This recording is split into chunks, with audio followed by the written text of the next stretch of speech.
ITC का Q4 का result आ गया है, लेकिन जो रिजल्ट है वो उसको देखकर इन्वेस्टर्स कंफ्यूज हो सकते हैं।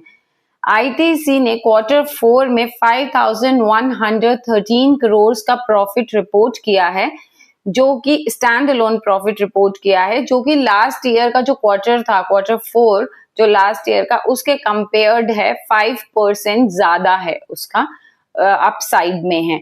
लेकिन एडजस्टेड प्रॉफिट जो है वो लगभग 6,692 करोड़ का रहा है। अगर हम कंसोलिडेटेड प्रॉफिट की बात करते हैं लास्ट ईयर के कंपेयर्ड, तो कंसोलिडेटेड प्रॉफिट 72.4% से ड्रॉप हुआ है।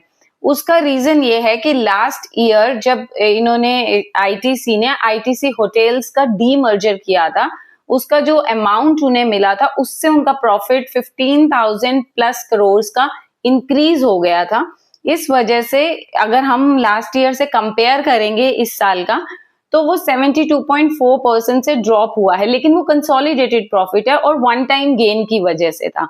अगर हम वन टाइम गेन को नहीं देखें तो उनका प्रॉफिट 4,000 प्लस करोड़ का ही था। 15,000 प्लस करोड़ का उनका सिर्फ डीमर्जर की वजह से जो प्रॉफिट था, जो उन्होंने सेल किया था आईटीसी होटल का बिजनेस, उससे हुआ था। तो वो वन टाइम प्रॉफिट था, तो वी कांट कंसीडर दैट, और उसकी वजह से हम ये नहीं कह सकते कि इनका प्रॉफिट ड्रॉप हुआ है।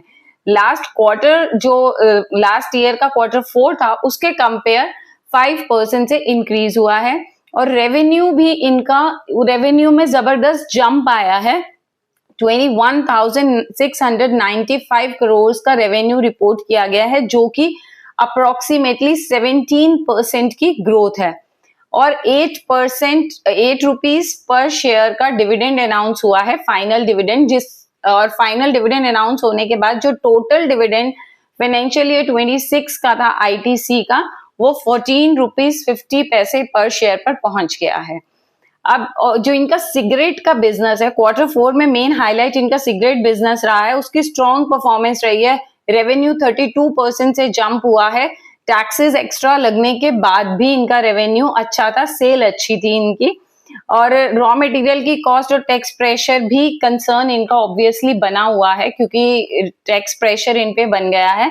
अब बात यह है कि आईटीसी का जो स्टॉक है उसमें फ्रेश रैली आएगी या प्रॉफिट बुकिंग होगी।